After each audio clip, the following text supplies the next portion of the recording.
Olá pessoal, tudo bem? Aqui é o professor Tiago Cardoso. Eu estou gravando esse vídeo de questões comentárias da banca FEPES voltado para o pessoal que vai fazer a prova do ISS Criciúma. Basicamente, a gente vai resolver aqui as duas provas que a FEPES já aplicou de estatística, que foram o ISS Florianópolis e a prova da Cefaz de Santa Catarina. Ela aplicou para analista financeiro e para auditor fiscal. A gente vai focar na prova de auditor fiscal. E eu queria que você notasse o seguinte, que a prova do ISS Florianópolis, que foi 2014, mais recente, né, a outra foi 2010, a prova do ISS Florianópolis, ela foi bem mais difícil do que a prova do Cefaz de 2010. E isso é uma tendência recente das bancas, principalmente aqui na área de matemática. Eu não sei em outras matérias, mas os concursos de matemática têm ficado cada vez mais difíceis. Por exemplo, eu acompanhei o TCE Pernambuco.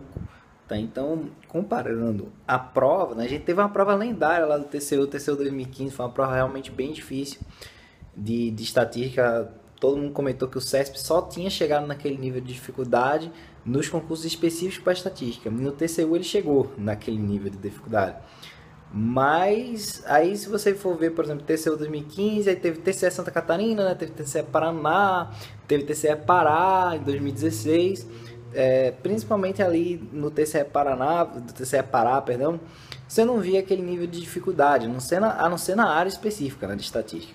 Agora o TCE Pernambuco, o CESP cobrou muitas novidades, cobrou questões bem avançadas, foi uma prova até mais difícil, até mesmo do que aquela do TCU.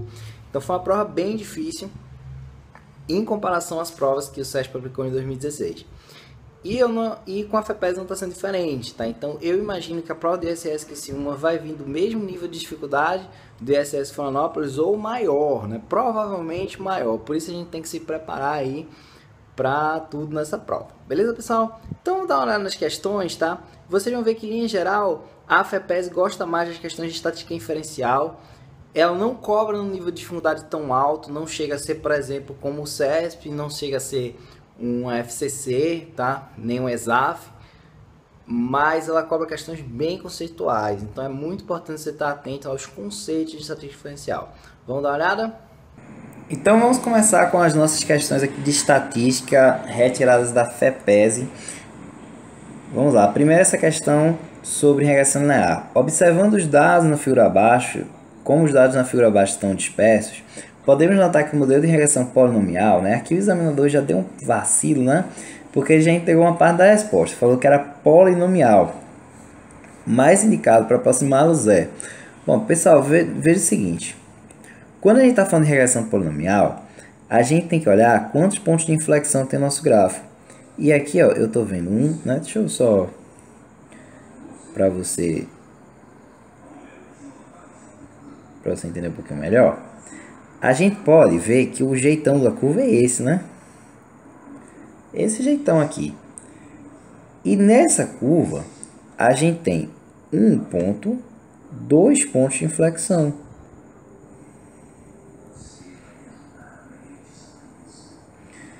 E que o grau do polinômio, ele tem que ser maior do que o número de pontos de inflexão. Tem que ser maior, tá? E sem falar, né, que se eu tenho uma quantidade par de pontos de inflexão, o grau do polinômio tem que ser ímpar. Tranquilo? Então esse grau aqui tem que ser maior que 2. Só pode ser, portanto, 3, né? Beleza? Na verdade, você poderia ser 3, 5, 7, 9, mas você vai começar pelo mais simples, né? O mais simples seria um polinômio do terceiro grau. Então, aqui nas nossas respostas, né, eu só posso estar falando de uma regressão cúbica. Beleza? Regressão cúbica por quê? Porque é um polinômio do terceiro grau. Alguma coisa desse tipo aqui. Y igual a x cubo mais bx quadrado mais 6x mais d. Tranquilo, pessoal? Portanto, a regressão cúbica porque eu tenho 2 pontos de inflexão no gráfico. Questão bem conceitual, bem interessante de fazer, tá? Bem importante você dominar esse conceito. E agora vamos para a próxima. Questão 2. Um banco desejando melhorar a atenção aos seus clientes, habilitando mais caixas para o atendimento. Para isso, necessita de um modelo estatístico que permita conhecer a probabilidade com a quantidade de N clientes requer um atendimento em um intervalo de tempo. Pessoal, isso aqui, a primeira coisa que a gente precisa notar é que é uma variável discreta. Tá? Discreta. Porque a quantidade de clientes que chega para requerer atendimento só pode ser 1, né, 2, 3, tem que ser um número inteiro, né? Não existe uma pessoa e meia, 2 pessoas e meia, isso não existe. Então essa variável tem que ser discreta. Aí ele quer saber o seguinte, qual tipo de distribuição de probabilidade deve ser usado? Vamos lá. Poisson, pessoal, de cara, a gente pode dizer que essa é a maior aplicação da distribuição de Poisson. Saber a quantidade de clientes que requerem atendimento em um determinado tempo T. Número de vezes que um fenômeno acontece numa determinada quantidade de tempo. Então, de cara, isso aí já é a resposta, né? Poisson. Essa é a definição, dizendo assim, são os maiores usos de Poisson. Além dessa situação, né? Você vai lembrar que Poisson, tá? Vamos colocar aqui número de eventos no tempo. Ou outro uso para Poisson seria a aproximação binomial quando a probabilidade é pequena. Vamos colocar assim, aproximadamente 0. Beleza, pessoal? Portanto, aqui é Poisson. Bom, exponencial, fora de questão, tá? Fora de questão, exponencial. Binomial não. Binomial você podia até confundir. Mas tá fora de questão você marcar normal e quadrado. Por quê? Porque essas aqui são contínuas. E a nossa variável tem que ser discreta, né? Então é uma coisa para você já eliminar. Por fim, binomial não pode ser, tá? Porque na binomial tem que falar de probabilidade, né? O que é uma distribuição binomial? Assim, probabilidade todo mundo tem que falar, né? Mas o que é uma distribuição binomial? Ela é o número de eventos de uma variável de Bernoulli. E uma variável de Bernoulli, ela é aquela coisa do tipo sim ou não, certo ou errado. Então seria o seguinte, se eu tivesse, que ele diz assim, a probabilidade de chegar um cliente, de chegar clientes de uma maneira geral, é tanto em um determinado tempo. Aí seria uma variável de Bernoulli. Mas eu não poderia nunca quantificar, né? Eu não posso ter, por exemplo, a probabilidade de um cliente chegar, de chegar 2, chegar 3. Eu não posso quantificar isso por uma variável de Bernoulli. Portanto, o número de eventos também não seria uma binomial, porque eu não tenho nenhuma variável de Bernoulli caracterizada aqui, beleza? Variável de Bernoulli é caracterizada por aquela probabilidade de acerto e probabilidade de erro. Então, aqui não poderia ser binomial, tem que ser mesmo Poisson, tá? Lembrando que essa questão encaixa perfeitamente no conceito da variável de Poisson. Passar para a próxima. Com o objetivo de diminuir os casos de afogamento na temporada 2015, uma prefeitura da cidade litorânea encomendou estudos estatísticos que identificassem prováveis fatores de risco. A empresa contratada comparou os dados disponíveis e integrou um relatório com a seguinte tabela. Então ele colocou aqui a quantidade de sorvete e de afogamentos.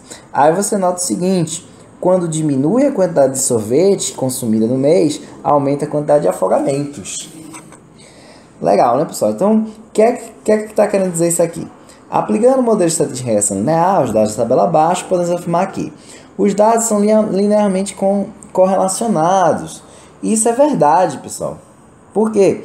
Porque quando o número de sorvete diminui, a quantidade de afogamentos aumenta. Se eu construísse um modelo de regressão linear, y igual a A mais bx, por exemplo, eu teria que o b é negativo, porque à medida que eu estou aumentando o consumo de sorvete, que seria o x, tá? Eu estou diminuindo a quantidade de afogamentos, que seria o y. Então, se eu construísse esse modelo de regressão linear, vamos colocar aqui afogamentos, e aqui o x seria o consumo de sorvete. Tranquilo? Então, realmente, se eu colocasse um modelo de regressão linear, eu cheguei a essa conclusão aqui, que eu tenho sim uma regressão linear com B negativo. Portanto, né, pessoal, os dados são linearmente correlacionados. Porém, a gente não vai dizer que o consumo de sorvete aumenta o risco de afogamento, né? O que é que tem a ver? Tá? Não tem nada a ver, beleza? Então, item B. Há uma correlação não linear entre os dados e a correlação entre eles é espúria. Bom, pessoal, correlação linear, não linear, a banca viajou, tá? Isso aqui não existe. Não existe esse negócio de correlação linear. Correlação sempre vai ser linear, beleza? O que existe é relação, tá? Relação não linear e tudo bem, mas correlação é linear, beleza? Correlação linear, isso aqui não existe. Então a letra C também está errada, né? A correlação linear, não linear, isso não existe, né? Não existe correlação não linear. Bom, entender. Os dados são linearmente correlacionados, beleza. E a correlação entre eles é provavelmente espúria. Exato, né, pessoal? Ou seja, existe correlação, mas não existe relação de causa e efeito. É simplesmente uma coincidência. Beleza? Item não há correlação estatística assim, né? Você realmente viu que realmente quando o consumo de sorvete diminuiu, a quantidade de afogamentos aumentou. Então existe sim correlação. O que não existe é relação de causa e efeito. Pelo menos não à primeira vista, não existe relação de causa e efeito. Por isso gabarito é a letra D. Beleza? Vamos à questão 4. Suponha que temos dois eventos não aleatórios. O evento A que ocorre com a probabilidade PA e o evento B que ocorre com a probabilidade PB. Aí ele diz o seguinte: a probabilidade que dois eventos ocorram simultaneamente. Bom, aqui eu não sei se foi o site de questões eu baixei ou se foi a prova assim, mas o correto seria assim: probabilidade de A inter B, tá? Mas enfim, eu copiei do jeito que estava lá. Aí ele diz o seguinte: probabilidade de A inter B igual a probabilidade de A vezes a probabilidade de B. Dizemos que os eventos são... Pessoal, quando isso acontece, os eventos são exatamente independentes, tá? Essa é a definição de evento independente. Quer dizer o quê? Se eu tenho aqui o evento A, tenho aqui o evento B, quer dizer que um não interfere no outro. Então eu vou calcular a probabilidade de A, calcular a probabilidade de B, multiplicar. Beleza? E aí eu vou chegar na probabilidade da interseção. Porque a interseção é o quê? Aconteceu os dois. Só que se aconteceu A, eu não posso dizer nada em relação a B. Tranquilo? Agora, se A e B forem dependentes, tá? Se eles forem dependentes, deixa eu colocar aqui, dependente, tá? Eu teria aqui o evento A e ele teria uma probabilidade de A. Agora, se eu tivesse aqui o evento B, ele teria uma probabilidade de B sabendo que eu tenho A. E isso aqui seria diferente, tá? Essa probabilidade aqui é diferente da probabilidade de B. Por quê? Porque o fato de A ter acontecido influencia na probabilidade de B acontecer. Beleza, pessoal? Isso aqui é conhecido como teorema de Bayes, tá? O teorema de Bayes. Aí, nesse caso, a gente poderia escrever que a probabilidade da interseção, tá? Seria a probabilidade de A vezes a probabilidade de B dado A. Perdão, pessoal, não coube aqui, tá? Mas isso aqui é o teorema de Bayes, tá? Teorema de Bayes. Agora, quando a probabilidade de B dado A, ou seja, a probabilidade de B acontecer não depende de A ter acontecido, que é exatamente esse caso aqui, aí sim eu tenho eventos independentes, que é o caso da questão. Beleza? Gabarito letra E. Vamos passar para a próxima. Questão 5 também do ISS Florianópolis. Segundo a pesquisa do Departamento Nacional de Trânsito, DENATRAN, uma pesquisa realizada com jovens adultos revelou que 51%, vamos circular, admitem a possibilidade de virem a dirigir embriagados em algumas situações. Tá? Então aqui é a probabilidade P. Suponha que certa rodovia 51% dos condutores estão dirigindo embriagados. Em uma blitz da polícia rodoviária nessa rodovia, são abordados aleatoriamente protestos sem condutores. Supondo que os condutores embriagados estão aleatoriamente distribuídos, ou seja, está querendo dizer aqui que não há... são independentes, né, os eventos. Ou seja, basicamente ele está querendo definir que é uma binomial. Tá? Por quê? Porque quando eu tenho essa probabilidade, a probabilidade de 51% quer dizer o seguinte, essa aqui é uma distribuição de Bernoulli. Por quê? Porque um jovem está embriagado ou não, ele só pode estar embriagado sim ou não embriagado. Então, é uma distribuição de Bernoulli, porque eu só tenho duas opções. E eu tenho a probabilidade característica de 51%. Agora, quando eu estou falando de 100 condutores, e eu quero saber, ó, quantos condutores embriagados, ou seja, eu estou querendo saber aqui, ó, o número de sucessos de uma distribuição de Bernoulli. Aí vai ser o número de sucessos em uma distribuição de Bernoulli vai ser uma binomial. Tranquilo? Aí ele diz: assinar a alternativa que melhor aproxima a probabilidade de que 100 dentre os 100 condutores, exatamente 51 estejam embriagados. Bom, pessoal, essa questão foi anulada. Eu vou explicar para você por quê. Porque é o seguinte, para resolver ela, a gente vai fazer o seguinte. A gente precisa escolher 51 condutores. Isso aí é o binomial de 100, 51, né? Seria escolher 51 condutores no total de 100, beleza? Aí depois, esses 51 condutores devem estar embriagados. Estão embriagados. E essa probabilidade, vamos juntar, né? O binomial 151 e 51, vamos juntar com a probabilidade de um condutor estar embriagado é 51%. Só que eu preciso que 51 condutores estejam embriagados, né? Tranquilo? Então dá elevado a 51. Por fim, eu preciso que os outros 49 não estejam. Os outros 49 não estejam embriagados. Então a gente chega à nossa probabilidade total, que seria o quê? O binomial de 151 a 51, 0,51 elevado a 51, vezes 0,49 elevado a 49. Não é porque 0,49 mesmo? Porque é a probabilidade de um condutor não estar embriagado. Tranquilo? Então aqui seria escolher 51 em 100. Aqui 51 embriagados. E aqui 49 não embriagados. Tranquilo, pessoal? Bom, isso aqui, se você botar no Excel, se você botar em algum computador para fazer essa conta, vai dar 7,96%, tá?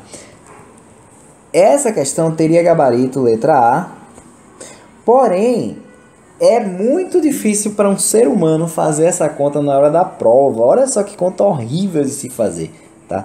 Na hora da prova, isso aqui tá fora de questão para você fazer. Então, por isso a banca optou pela anulação, beleza?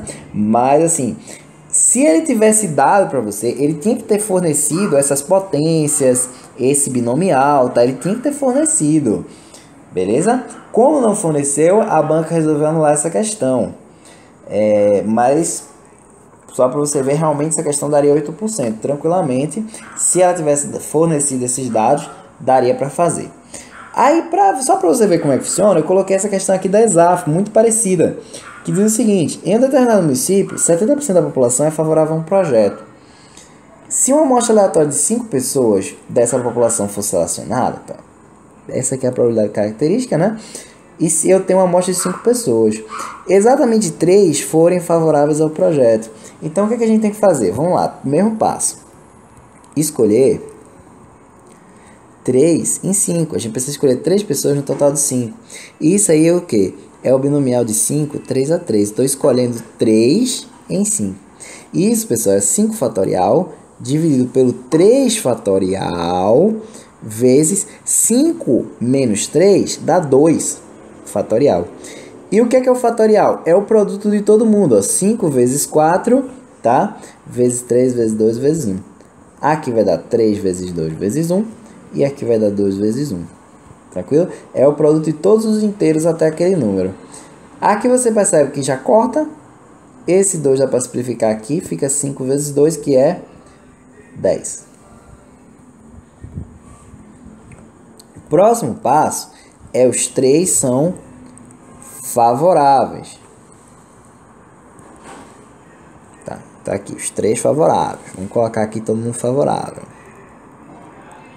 Eu escolhi esses 3 e esses 3 têm que ser favoráveis. Vamos fazer junto também os 2 que não são favoráveis, que eu vou colocar aqui de vermelho, tá? E 2 não favoráveis. Qual é a probabilidade desse cara ser favorável? 70%. Desse aqui, também 70%. Desse aqui, também 70%. Qual é a probabilidade desse cara não ser favorável? 30%. E desse, também é 30%. Beleza? Então, a nossa probabilidade é esse produto. Seria o 10 vezes o 0,70 ao cubo, no caso, vezes 0,30 ao quadrado. Essa conta fica muito mais fácil de fazer. 0,70 ao cubo é 0,343. Esse 0,3 ao cubo é 0,3 ao quadrado, perdão, é 0,09. E se você fizer esse produto, dá 0,3087, que é a mesma coisa de 30,87%. Tranquilo? Gabarito aqui, letra D. Tá?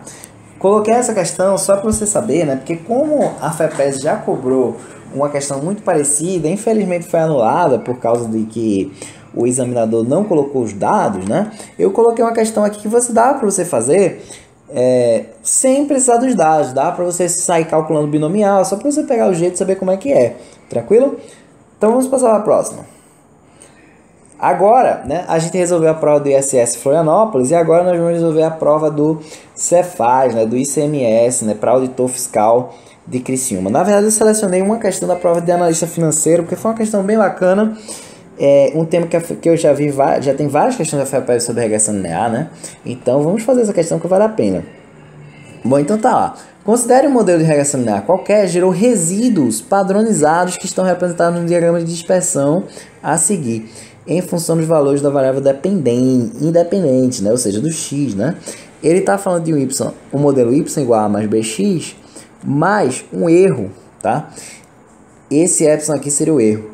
E o que ele plotou é exatamente isso. Isso aqui é o epsilon. E você percebe que o epsilon depende de x, porque aqui, ó, pequeno, mas aqui o epsilon varia bastante, né? Ou seja, a variância do epsilon, na verdade, ele está dependendo do x. E isso, pessoal, não pode acontecer, né? A gente viu que no modelo de regressão linear, o epsilon, o ruído, ele tem que ser independente da sua variável regressora. Tem que ser independente do x, beleza? Então vamos ver sobre o modelo de regressão que gerou os resíduos padronizados, mostrados no diagrama acima. Pode-se afirmar que, letra A, é adequado para representar o relacionamento entre as variáveis, pois seus resíduos padronizados apresentam heterocedasticidade. Heterocedasticidade é exatamente isso, quer dizer o seguinte, que o epsilon, ele depende de x. Ele não é uniforme, digamos assim. Tranquilo? E isso faz com que o modelo seja inadequado e não adequado. Portanto, a letra A está errada, tá, pessoal? Ó, vamos lá. É adequado para representar o relacionamento entre as variáveis, pois se os resíduos padronizados apresentam homocelasticidade. Não apresenta isso aqui não, tá, pessoal? Eles têm heterocedasticidade. Item C. É inadequado para representar o relacionamento, pois seus modelos apresentam homocelasticidade. Pessoal, homocelasticidade é a característica ideal que eu quero. Esse modelo apresenta heterocedasticidade. Passar para o próximo. Letra D. É adequado para representar os seus relacionamentos, pois seus resíduos apresentam um padrão não aleatório. Pessoal, isso aqui tá um absurdo, né? O ruído é sim aleatório, tá?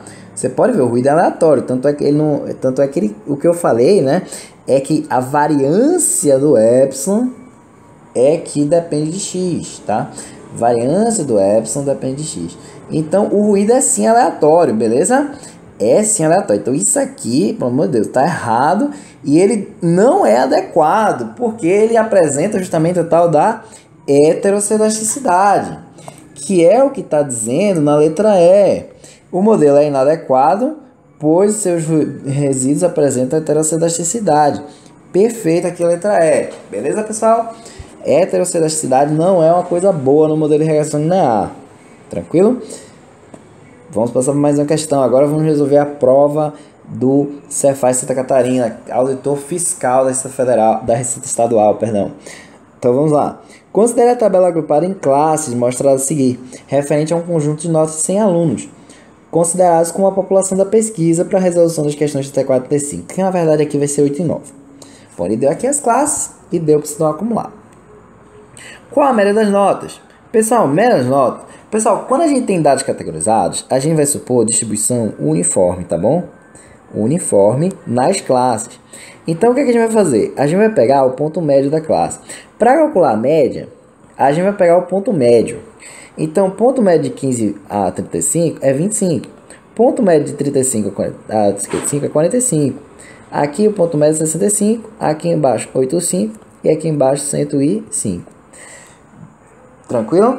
E além disso, eu preciso da frequência da classe, né? Aqui foi dado o percentual acumulado. A gente não quer isso, a gente quer a frequência da classe, ou seja, o que eu chamo de relativo. O acumulado, como é que a gente faz? O acumulado é a soma dos relativos, né? Então, se eu tenho aqui 30%, o relativo só pode ser 30%. Mas agora é o seguinte, o acumulado é 40, quer dizer que 30 mais o que está aqui tem que dar o 40. Portanto, aqui só pode ser 10. Por quê, pessoal? Porque 30 mais 10 dá 40. Beleza? E aqui embaixo é a mesma coisa. Se eu somar esse pessoal, se eu somar, na verdade, somar todo mundo e chegar aqui, vai dar os 60. Portanto, aqui só pode ser 20. Beleza? Só pode ser 20, porque aí o acumulado, você vê que dá 40, 60. Perfeito, né? Então aqui vai ser 30 e aqui vai ser 10, né? Porque 60 mais 30 dá 90, 90 mais 10 dá 100. Beleza? Então, como é que a gente calcula a média? A gente vai pegar, ó, eu vou dizer que 30% está nessa classe, e essa classe é representada por 25. Então, vamos lá, a média, 30%, que é 0,30, tá na classe que eu representei por 25, beleza? Mais 10% está nessa classe que eu representei por 45. Mais 20% está nessa classe que eu representei por 65. Mais 30% está nessa classe que eu representei por 85. Mais 10% que está na classe do 105. Somando tudo, dá 61. Resposta letra B. Tranquilo? Vamos ver agora a próxima. Qual o desvio padrão? Bom, pessoal, na minha visão essa questão está nula, tá? Na minha visão. Eu vou mostrar qual o raciocínio que leva ao gabarito, que é o seguinte, tá? Essa questão não foi anulada. Mas o que é que ele fez? Ele calculou o desvio padrão como sendo o seguinte. Ele considerou que toda a classe estivesse concentrada aqui no 25, no 45, no 65, por aí vai. Tranquilo? Ou seja, ele considerou que 30% está em 25. E no caso, como é que a gente faz o desvio padrão? Ó, 30% está ali no 25. Só que qual é o desvio em relação à média? 25 menos 61. E no desvio padrão fica ao quadrado, né? Beleza? Lembra que o desvio padrão é o que mesmo, pessoal? Somatório do x menos x barra ao quadrado dividido pelo tamanho. E eu tenho 30%, está exatamente aqui. Beleza? Mais, né? 10% está nessa classe aqui do 45, né? Então lá 10% tá na classe do... Deixa eu puxar aqui para baixo.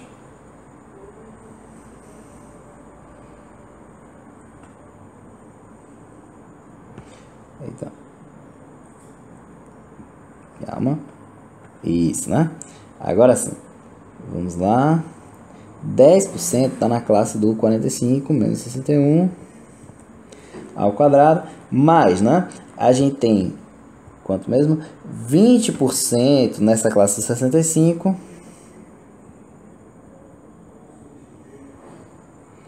Mais 30% na classe do 85.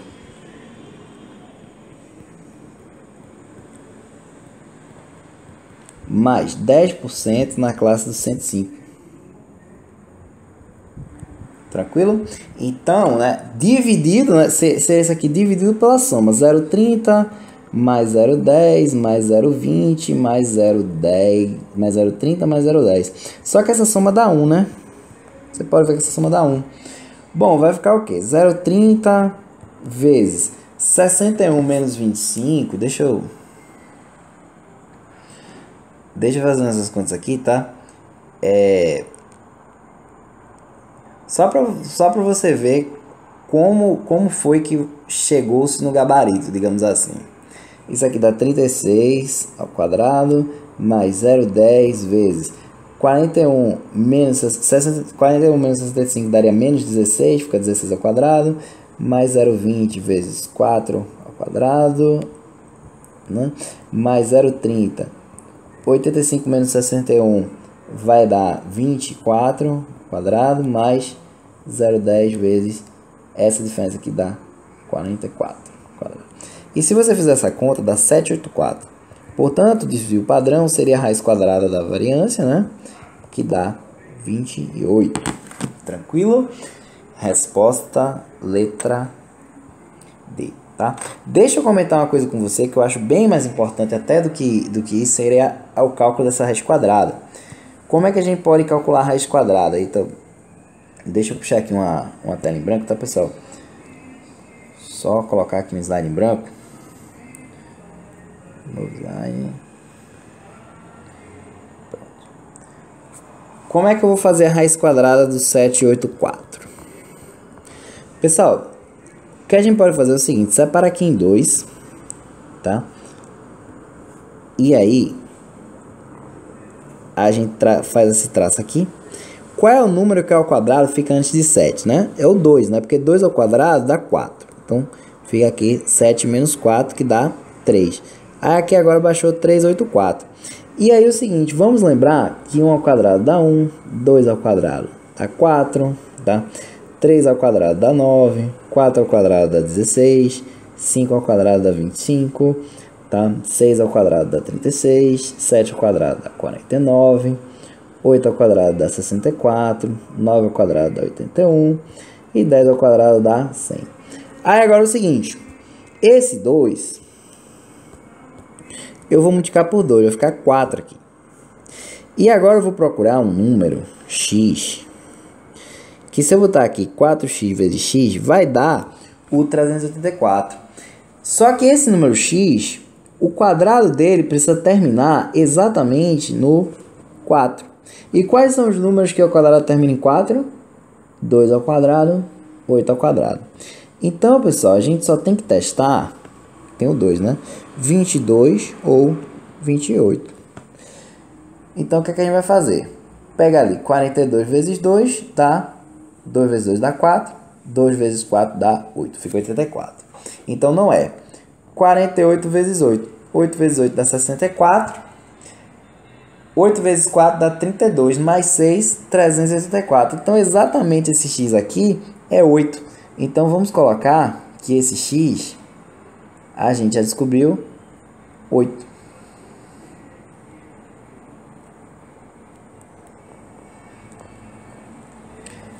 Tranquilo? Aqui ficou 384. E o 8, o que é que vai fazer? O 8 vai ser promovido à raiz. Ficou aqui 28.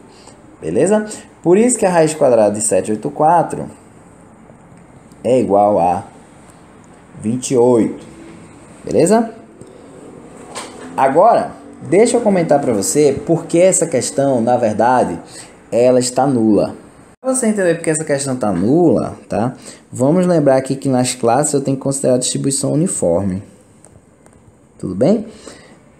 Então, aqui nessa tabela de Excel, eu construí uma distribuição, exatamente aqueles dados categorizados e uma distribuição uniforme. E você pode ver aqui que nos 30 primeiros eu tenho exatamente classe de 15 até o 35.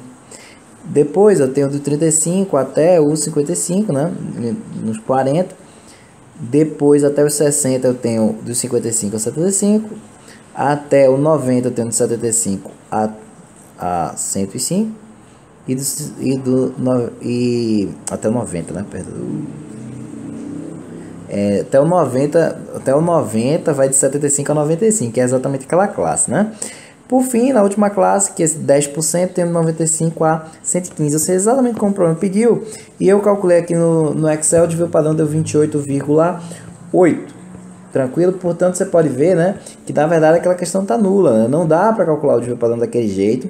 Embora a banca considerou aquilo, aquela questão não foi alterada. Acho que ninguém entrou com recurso, ninguém mostrou, por exemplo, essa construção. E a questão ficou daquele jeito. Bom, questão 12 agora. Uma amostra aleatória de 100 elementos de uma população resultou em erro padrão igual a 10 para uma variável x. Admite-se que a média amostral de x seja uma distribuição normal.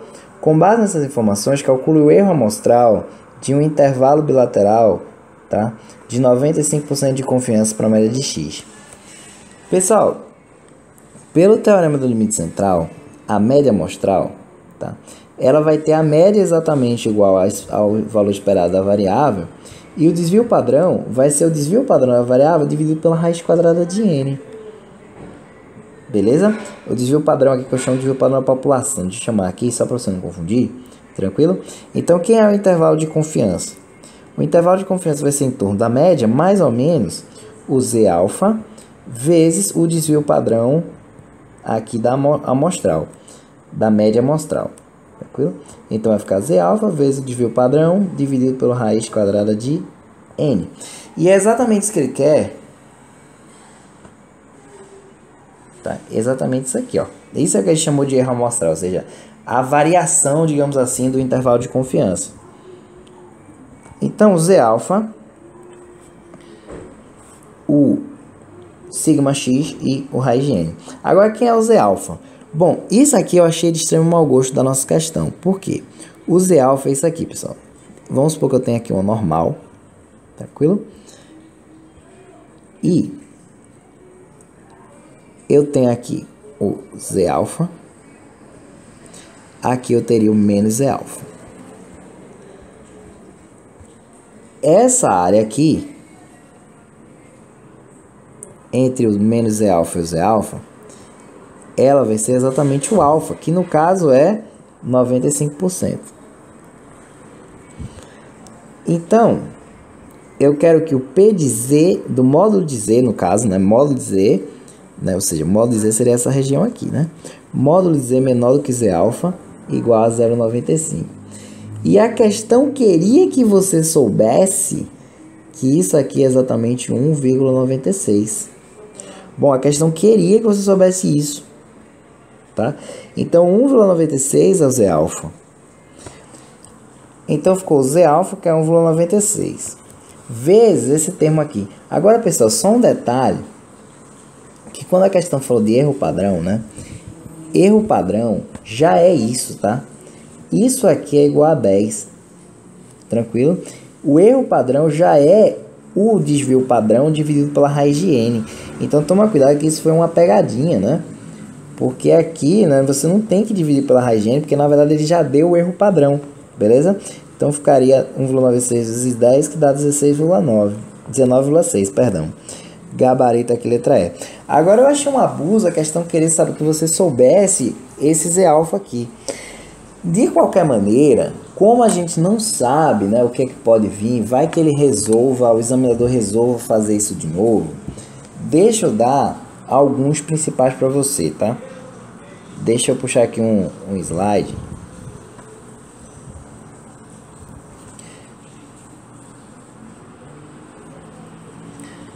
Vou dar uns aqui para você, da normal e do intervalo de confiança.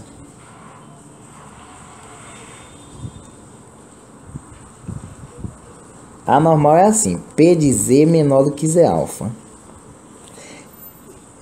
Deixa eu só organizar da seguinte maneira. Aqui eu teria o Z alfa e o P de Z menor que Z alfa. A diferença para o intervalo de confiança é que aqui eu tenho Z alfa e agora eu tenho o P de módulo de Z menor que Z alfa. Olha a diferença, tá? Entre Z e módulo de Z. Cuidado para não confundir. Eu vou colocar aqui que 164 daria 0,95. 1,96 daria 0,975. Por intervalo de confiança, se eu tiver 1,96, isso aqui daria 0,95. Se eu tiver 2,3, isso aqui daria 0,975. Tá. Se eu tiver 3, isso aqui daria 0,99. Esses são os que mais aparecem.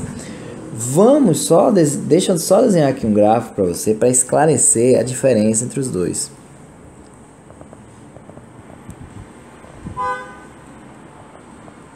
Vamos colocar aqui uma normal.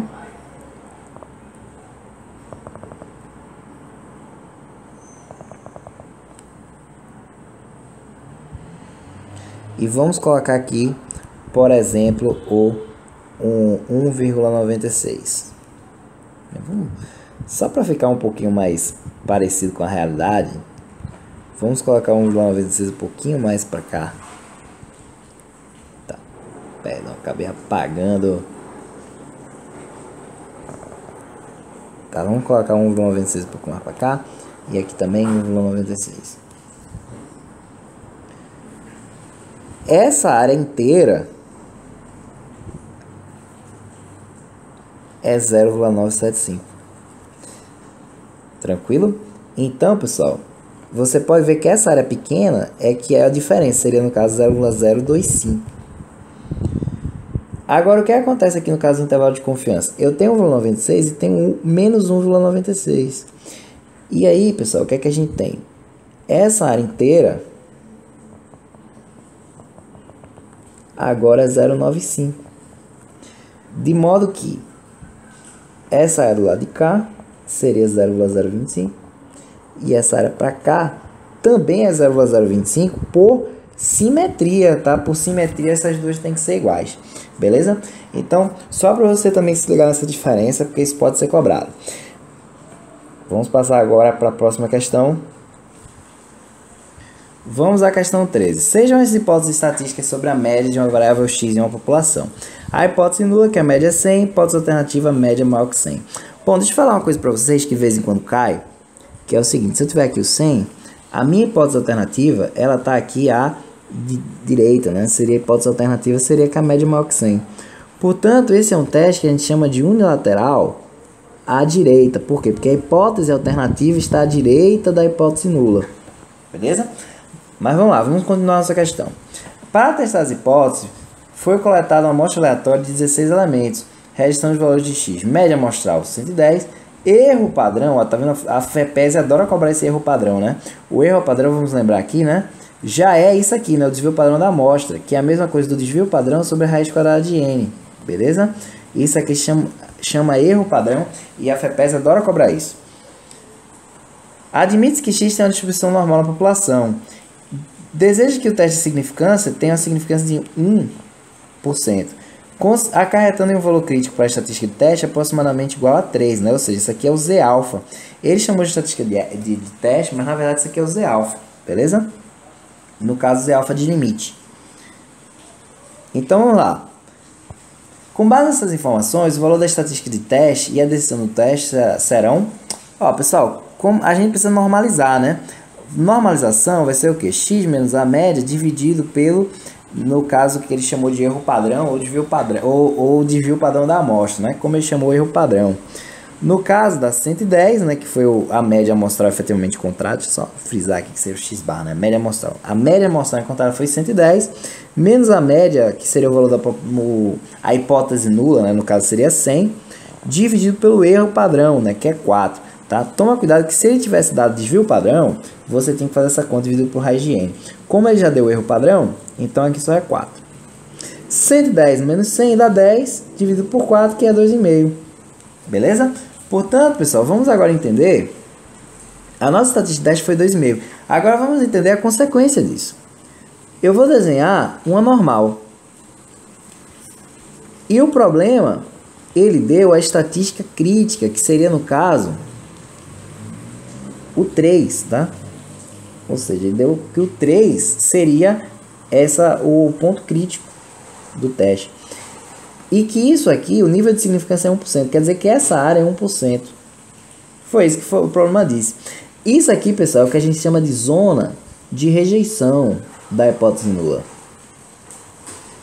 Só que o nosso problema... O que aconteceu no nosso problema?